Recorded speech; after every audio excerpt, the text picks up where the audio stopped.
Evet, herkese merhaba. Bu videomuzda artık Visual Studio'da veri tabanı bağlantısını yapacağız. Şimdi bunun için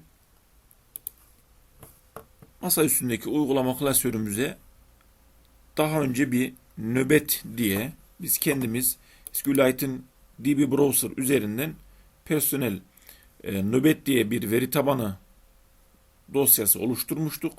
İçerisine de personel diye bir tablo oluşturmuştuk. Şimdi bunu ister bu şekilde manuel yapabiliriz. Bunun nasıl yapıldığını bu serinin ikinci videosunda anlatmıştık.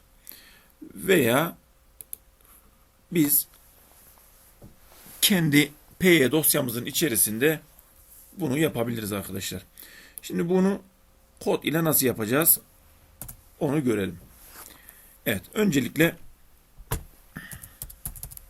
import SQLite 3 diyerekten veri tabanımı tanımlıyorum.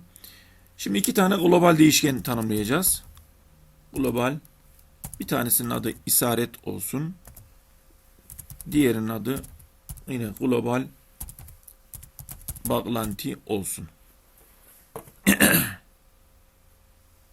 Şurada bir yanlış yapmışım, orayı görmedim.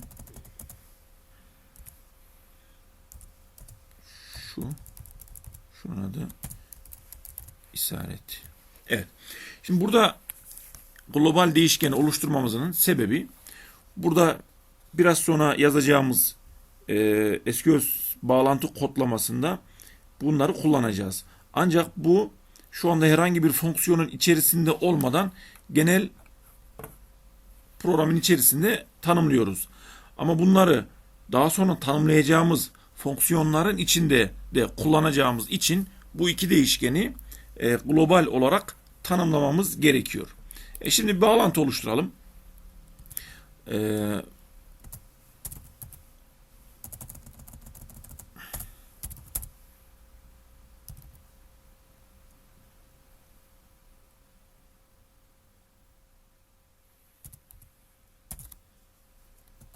Evet, bağlantı eşittir SQLite 3 nokta connect parantez içinde. Şimdi aynı zamanda biz bu uygulama klasörümüzün içerisine NöbetDB veri tabanında eklemiş olacağız. Şu anda içinde yok. Şurada görelim. Evet, uygulama klasörümüzün içerisinde şu anda yok. Onu da eklemiş olacağız. Dedikten sonra işaret eşittir bağlantı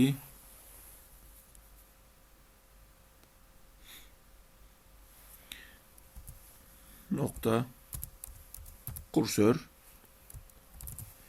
Şimdi buradaki kursör ifadesi SQL ifadelerini yürütmek için veya SQL sorgularındaki sonuçları almak için veri tabanı imleci kullanılıyor.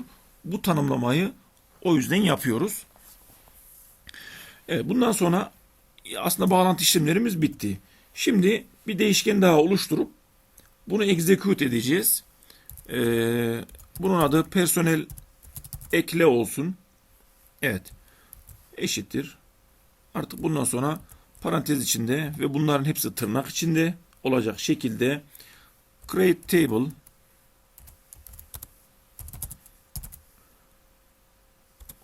ve buraya bir ifade yazıyoruz. If not exist.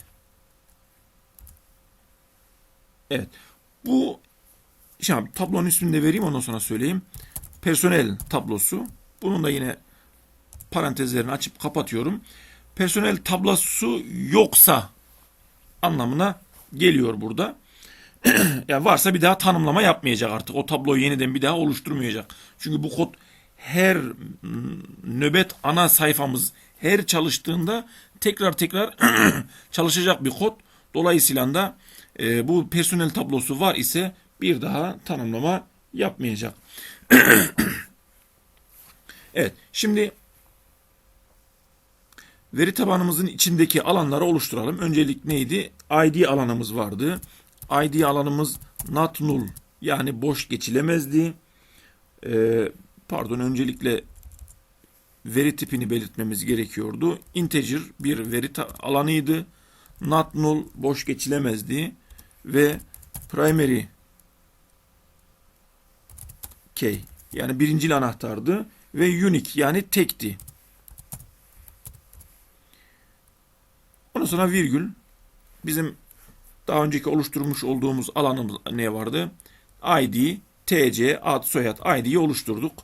Şimdi ad, bunun veri tipi text, yine aynı şekilde not null.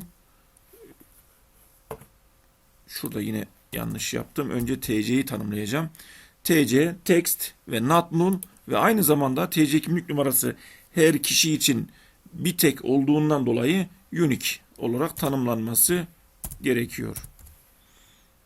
Evet. Şimdi kodu yazaraktan şu sayfanın yanına doğru gitmesini istemiyorum. O yüzden şuraya ters bölü işareti yapıp kodun alttan devam edilmesini sağlayacağım.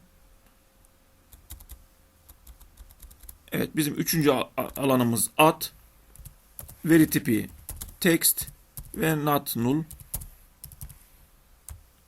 Bundan sonrakilerini biraz hızlı yapalım.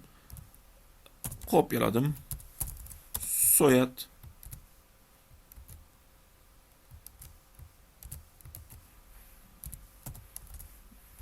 text, not null, virgül, ad, soyad, unvan. Diğer alanımız cinsiyet. Tekrar yine alt satıra geçtim. Medeni hali. Evet. Ben oraya alt tire bıraktım boşluk yerine, ki boşluk bırakamayız zaten. Birleştirmek de istemedim. Ama orasına alt tire veya başka bir şey mutlaka eklememiz gerekiyor. Türkçe karakter ve boşluk olmaması gerekiyor. Yine aynı şekilde text ve not null.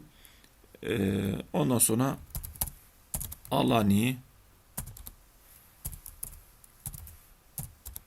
bransi,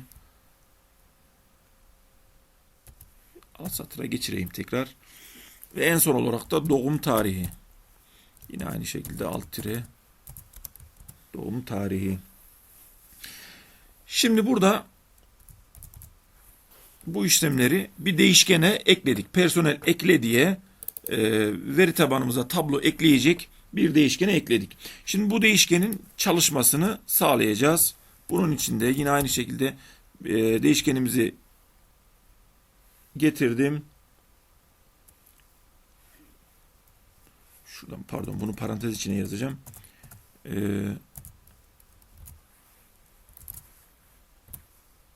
İşaret nokta execute.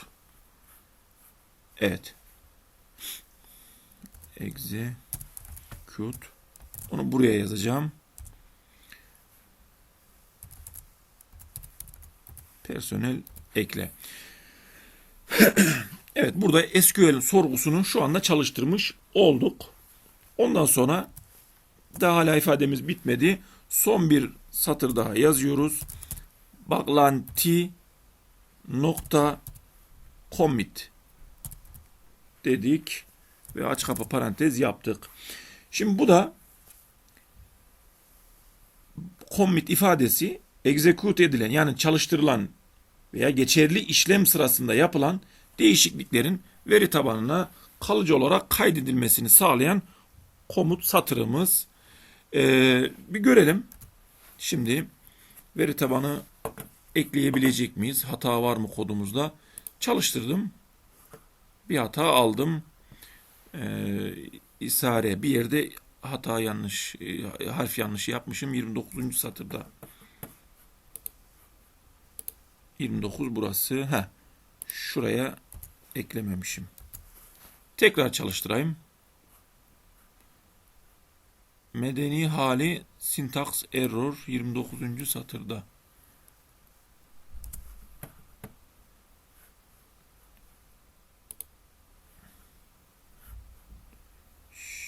Şimdi şurada text not known. Şundan sonra virgülü unutmuşum. Bunu da ekledim. Bir daha çalıştıralım.